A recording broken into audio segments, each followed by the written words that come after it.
আওয়ামী লীগকে ছাত্রলীগকে প্রতিবাদ করার জন্য জায়গা দিয়েছে টার্মিনাল 8-এ।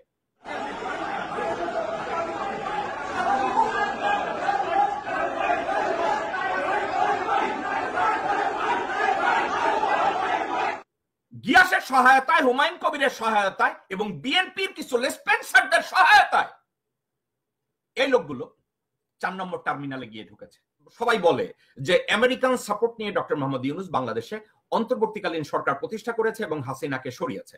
হাসিনা এবং ভারতের পররাষ্ট্র মন্ত্রণালয় এবং এবং বাংলাদেশে ভারতের অ্যাপয়েন্টেড সেনাপ্রধান মির্জাফর এবং তার সহকারীরা ডানে বায়ে চেষ্টা করছে যে আমেরিকার মাটিতে বসে ডক্টর মোহাম্মদ ইউনূসকে যদি কোথাও অপদস্থ করা যায়, কোথাও যদি আন্ডারমাইন করা যায়। কারণ জেনারেল সেনাপ্রধান মির্জাফর আমেরিকা এসে 2-4 বার লাথিগুতা খাইয়া গেছে, ধমক খাইয়া গেছে, চিল্লানি খাইয়া গেছে। সে একটা সুযোগ পেয়েছে যে ডক্টর মোহাম্মদ ইউনূসকে কোথাও যদি আন্ডারমাইন করা যায়, তাকে যদি একটু ছোট করা যায়, তার আশেপাশের লোকজনকে যদি একটু চটথাপ্পড় দেওয়া যায়। তো এই সাবজেক্টটা নিয়ে কেউ কথা বলে নাই, বাংলাদেশের মিডিয়াও কথা বলে নাই, এবং এখানে যারা কথা বলেছে এই কাজটা করেছে। ইউনূসকে ছোট করা হলো এবং ইউনূসকে বৃদ্ধাঙ্গুলি দেখায় বলা হলো, দেখো আমেরিকার মতো জায়গায় তোমার মতো কাহুনাকে আমরা সাইজ করে দিছি। দর্শক বিন্দু এক সেকেন্ড দর্শক বিন্দু এক সেকেন্ড।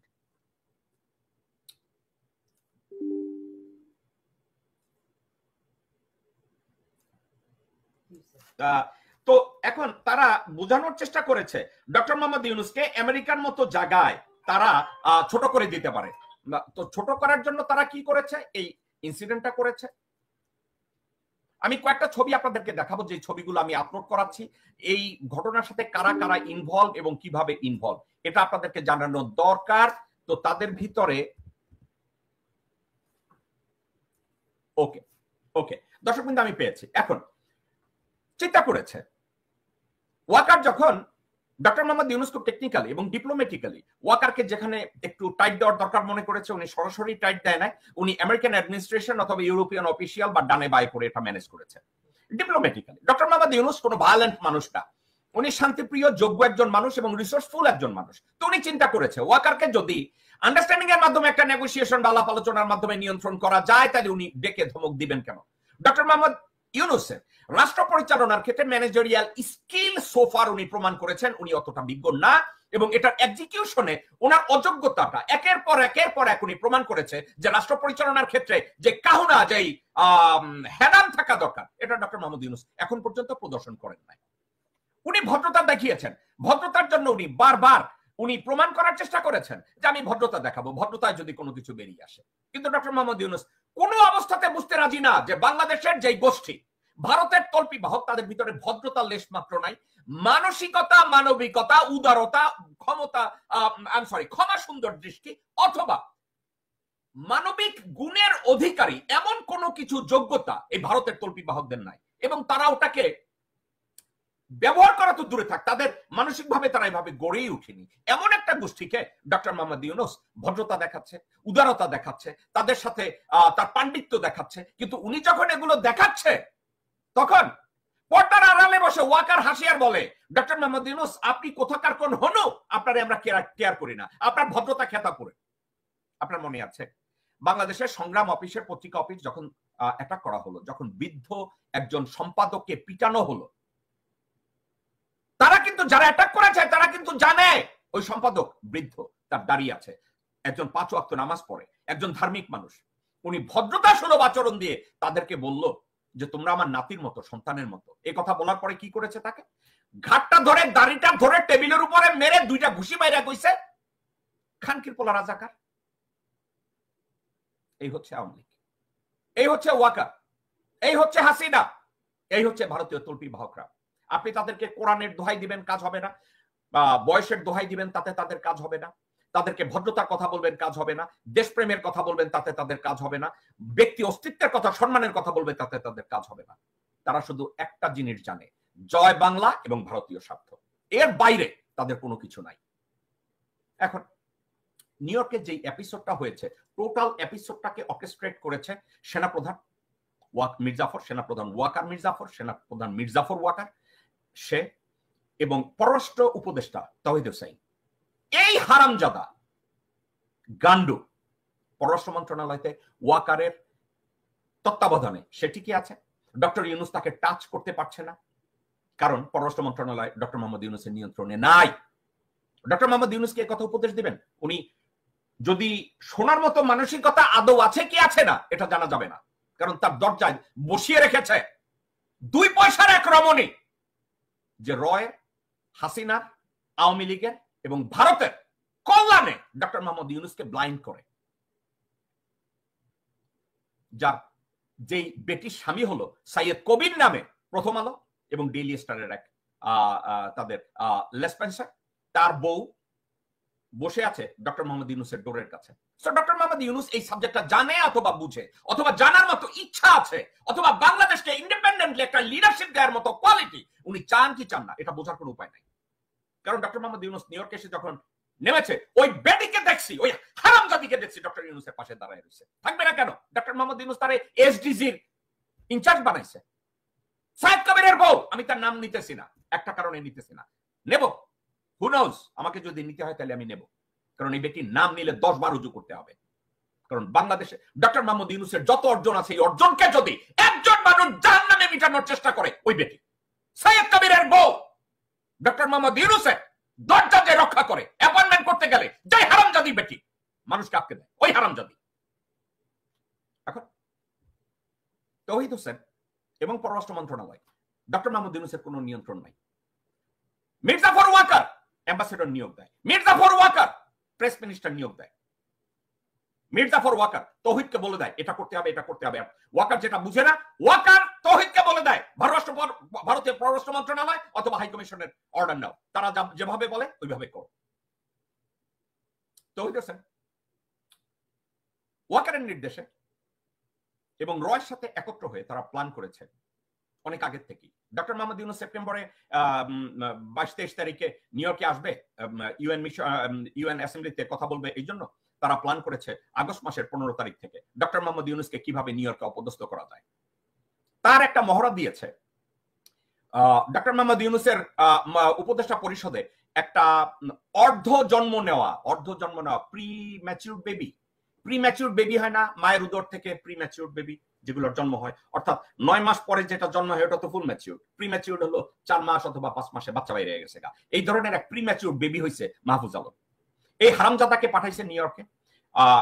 কেন পাঠাইছে আমি জানি না, তার অর্জন কি এটাও জানি না। ওই প্রি ম্যাচিউরড বেবি, ওই হারামজাদা যাকে ডক্টর মোহাম্মদ ইউনূস পারপাসলি অথবা বাই মিস্টেক বলছে মাস্টারমাইন্ড, এই কুত্তা বাচ্চা যখন নিউ ইয়র্ক কনসুলেটে আসলো, বাংলাদেশ কনসুলেট নিউ ইয়র্কে যখন আসলো, তখন তাকে পিটানোর জন্য, তাকে গুতানোর জন্য যে ব্যবস্থাটা করেছে, এইভাবে প্রি প্ল্যান করেছে। এই প্রি প্ল্যানের সাথে বাংলাদেশ কনসুলেটের লোকজন ইনভলভ, এই প্রি প্ল্যানের সাথে ইউএন মিশনের লোকজনরা ইনভলভ, এই প্রি প্ল্যানের সাথে বাংলাদেশ এমবাসি, ওয়াশিংটন ডিসি কর্মকর্তা কর্মচারীরা ইনভলভ। মিশনের একজন প্রোটোকল অফিসার, ছাত্রলীগের, আপনাদের রিপন রোটন পরিষদের কথা মনে আছে? ওখানে একজন লোক ছিল সহ সম্পাদক, এই কুত্তার বাচ্চার নাম মনে আছে আপনাদের? শোয়েব আব্দুল্লাহ। এইটা শোয়েব আব্দুল্লাহ রিপন রোটন পরিষদের সহ সম্পাদক ছিল এই কুত্তার বাচ্চা। নেপাল থেকে এই কুত্তার বাচ্চাকে, এই ডক্টর মোহাম্মদ ইউনূসকে বেইজ্জতি করার জন্য সালাউদ্দিন নোমান চৌধুরী, এই বানর মুখ ফ্রাঙ্কেস্টাইন কুত্তার বাচ্চা বেশ্যা, তাকে নেপাল থেকে তাকে নিউ ইয়র্কে এনেছে। কেন? ডক্টর মোহাম্মদ ইউনূসকে যাতে বেইজ্জতিটা ঠিক মতো করা যায়। এই লোকগুলো মির্জা ফাককে, আমি আপনাদেরকে আবার দেখাই, মির্জা ফাককে জামাতের লোকজনরা, আমি একটা একটা করে বলি, এই ভিডিওটা দেখার পরে আমি আপনাদেরকে আবার ব্যাখ্যা যাই।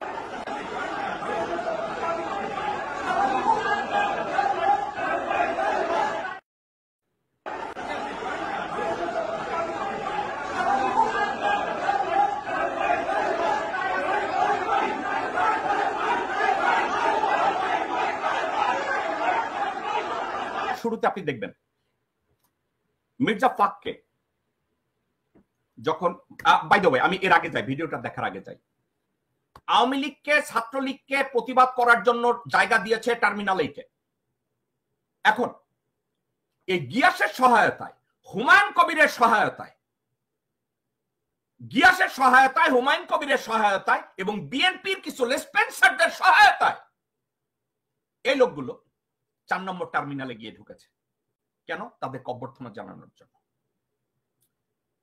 গিয়াস আহমেদ নামের এই রিকশাওয়ালা, কমিটি বাণিজ্যের আনোয়ার হোসেন এবং 6 কংগ্রেসম্যানের স্বাক্ষর জালিয়াতি করার নায়ক হুমায়ুন কবির, এরা বিএনপির লোকজনদেরকে বলেছে আমাদের কিছু গেস্ট আছে, তোমাদের সাথে ঢুকায় দল ভারী করার জন্য, মির্জা ফখরুলের অভিনন্দন জানানোর জন্য। কিন্তু তাদের মূল লক্ষ্য কি ছিল? মূল লক্ষ্য ছিল মির্জা ফখরুলের বেইজ্জতি করা। তাদের মূল লক্ষ্য কি ছিল? মির্জা ফখরুলকে জাহান্নাম বানিয়ে দেওয়া। তাদের মূল লক্ষ্য কি ছিল? এনসিপির উপরে আক্রমণ করা। তাদের মূল লক্ষ্য কি ছিল? ডক্টর আবু তাহেরের উপরে আক্রমণ করা। এই প্ল্যানটা কার ছিল? তারেক রহমান, হুমায়ুন কবির, এদের একত্রে। কারণ এরা সবাই ওয়াকারের সাথে একত্রে এখন কাজ করে। আমি গত কয়েকদিন যাবৎ বারবার বলছি, ডক্টর মোহাম্মদ ইউনূস যে হুমায়ুন কবির 6 জন কংগ্রেসম্যানের স্বাক্ষর জালিয়াতি করে এবং এটা প্রমাণিত, আপনি এই লোকটাকে আপনার সফরসঙ্গী করেছেন। কার কথা কে শোনে? কারণ ওনার দরজায় বসাই রাখছে এক বেটি হারামজাদিরে। ওই হারামজাদি বেটি ডক্টর মোহাম্মদ ইউনূসের কাছে এই কথা ঢুকতে দিবে? ঢুকতে দিবে না। তারা কি করেছে? বিএনপির এই গিয়াস আহমেদরা, বিএনপির হুমায়ুন কবিরেরা, বিএনপির জিল্লুর রহমানরা, বিএনপির মিজানুর রহমান মিল্টনরা, এরা একত্র হইয়া আওয়ামী লীগের যে লেসপেন্সার, এদেরকে 8 নম্বর টার্মিনাল থেকে 4 নম্বর টার্মিনালে এসে তাদের সাথে একত্রে ঢোকার পারমিশন দিয়েছে। বলছে আমাদের সাথে আসেন। গিয়াস আহমেদ সালাউদ্দিন নোমান চৌধুরীকে প্রমিস করেছে আমাদের সাথে নিয়ে ঢুকবো। শোয়েদ আব্দুল্লাহকে বলেছে। এই গিয়াস আহমেদ আওয়ামী লীগের স্বৈরাচারের টাকা পাচারের সাথে নিজে জড়িত। শামীম ওসমান যখন আসছে তাকে রিসেপশন দিয়া ল্যাংটা বারে লইয়া গেছে এই গিয়াস আহমেদ। বেনজির যখন আসছে তারা রিসেপশন দিছে এই গিয়াস আহমেদ। ওদিকে দিনের বেলা সে আওয়ামী লীগ করে, দিনের বেলা সে বিএনপি করে। নিউ ইয়র্কে এসে ঘোষণা দেয় আমি বিএনপির সেন্ট্রাল কমিটির মেম্বারশিপ। এরা একত্র হয়ে সালাউদ্দিন নোমান চৌধুরী এবং শোয়েব আব্দুল্লাহ এদের সাথে একত্র হয়ে আওয়ামী লীগের লোকজনদেরকে রিসেপশনের নামে 8 নম্বর টার্মিনালের বদলে 4 নম্বর টার্মিনালে তারা ঢুকাইছে। 4 নম্বর টার্মিনালে ঢুকাইয়া তারা যাদেরকে বেইজ্জতি করতে চাইছে, আপনারা খেয়াল করবেন ভিডিওটার দিকে যদি তাকালে একটা জিনিস দেখবেন, হুমায়ুন হাসতেছে। হুমায়ুন হাসতেছে যখন আপনারা একটু মনোযোগ দিয়ে ভিডিওটার দিকে তাকান, হুমায়ুনের দিকে যদি তাকান দেখেন সে হাসতেছে।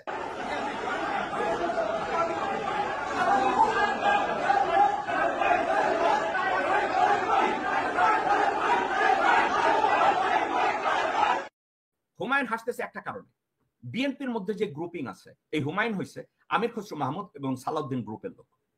তারা চায় মির্জা ফখরে বেইজ্জতি কইরা ঠুন্ডা বানাইয়া দল থেকে বাইর করে দিতে। এখন এখানে যদি মির্জা ফখ বেইজ্জতি হয় তাহলে হুমায়ুনের কি আসলো গেল, আমির খসরু মাহমুদের কি আসলো গেল, বিএনপি সালাউদ্দিনের কি আসলো গেল? এবং তাদের সাথে যোগ দিছে কে? ওই যে ইউরোপ এবং আমেরিকায় যে কমিটি বাণিজ্য করে 2 টাকা নিয়ে আনোয়ার হোসেন খোকন, এই আনোয়ার হোসেন খোকন তাদের সাথে যোগ দিয়েছে। কারা রইল বোকাপাট, কারা রইল বোকাপাট, ভেঙে ফেল পারলে লোপাট, রক্ত জামার শিকল পুজোর ভাষণ বেদি। ওরে ও তরুণ নিশান, ওরে ও তরুণ নিশান, তোর গলায় বিশাল ধ্বংস নিশান, প্রাচীর প্রাচীর ভেদি। কারা